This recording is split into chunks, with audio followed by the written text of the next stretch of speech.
Assalamualaikum warahmatullahi wabarakatuh.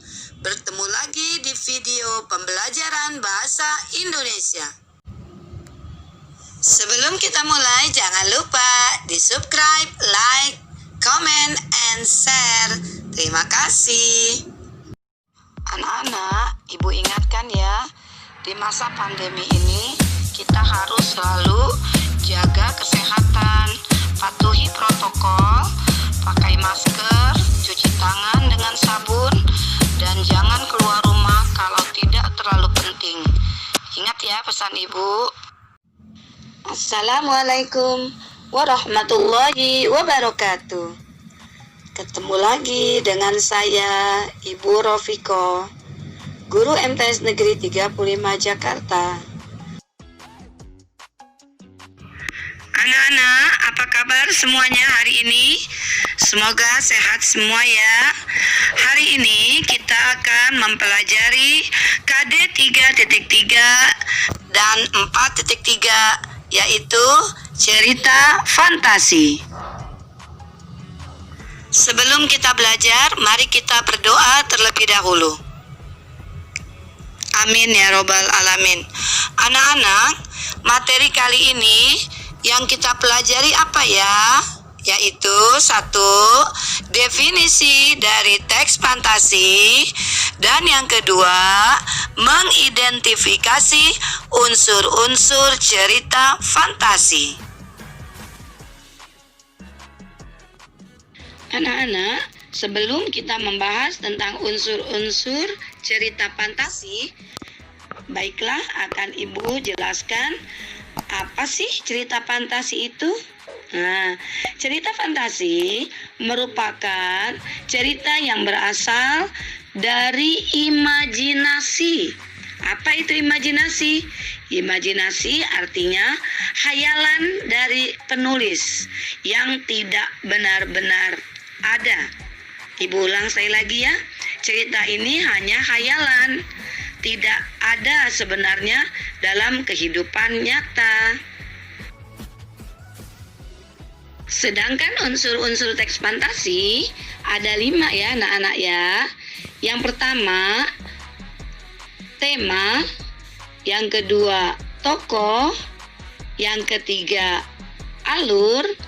Yang keempat, latar. Dan yang kelima, amanat. Ada berapa anak-anak unsur teks fantasi?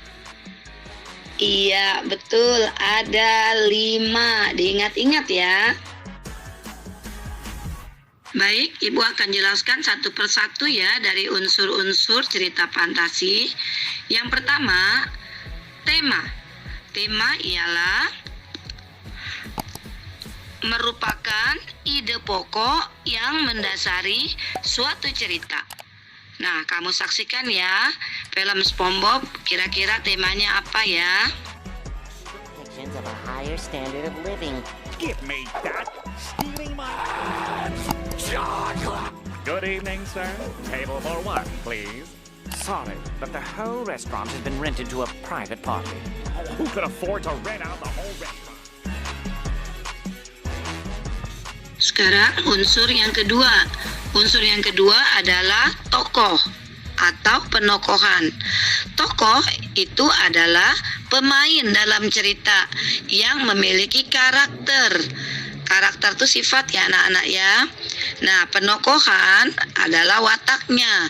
Apakah dia pemarah, baik hati, sombong, ya, itu namanya penokohan. Sedangkan tokohnya adalah pemainnya. Paham ya?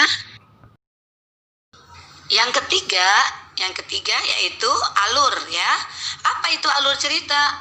Alur cerita itu adalah bagaimana rangkaian peristiwa-peristiwa dalam cerita fantasi itu terjadi. Sedangkan alur itu terbagi 3 ya.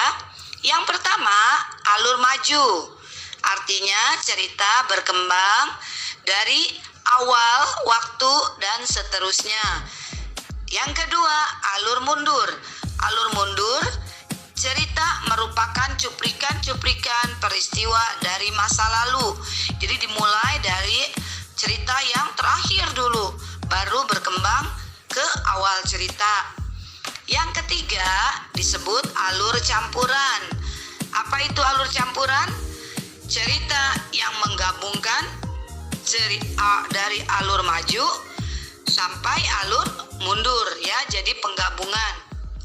Ibu ulang sekali lagi, alur itu terbagi 3 ya, alur maju, alur mundur, dan alur campuran. Yang keempat, unsur yang keempat yaitu latar.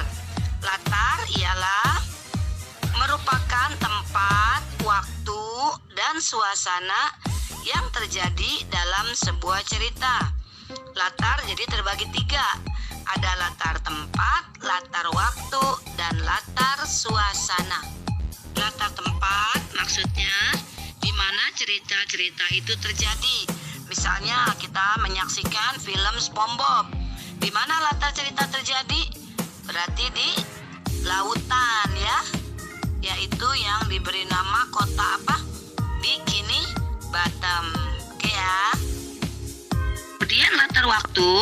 Latar waktu itu maksudnya dalam cerita itu terjadinya bisa dalam waktu kapan saja.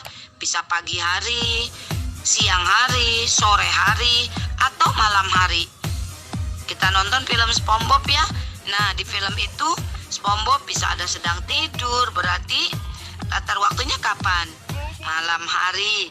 Kemudian ada juga ketika SpongeBob sedang bekerja di restoran. Itu latar apa? Latar waktunya kapan?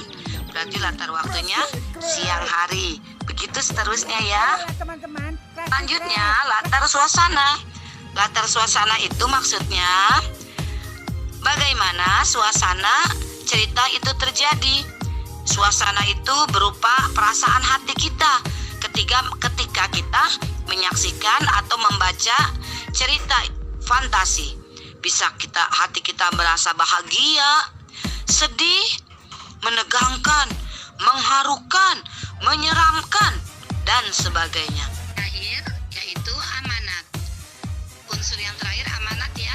Amanat itu adalah pesan yang disampaikan penulis kepada kita si pembaca. Bisa berupa nasihat ya, atau berupa pesan.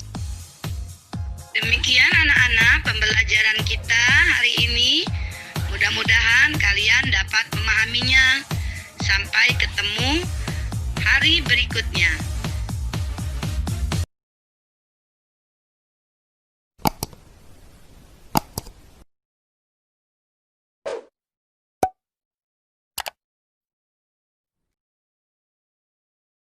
Jangan lupa ya, subscribe, like, comment, and share.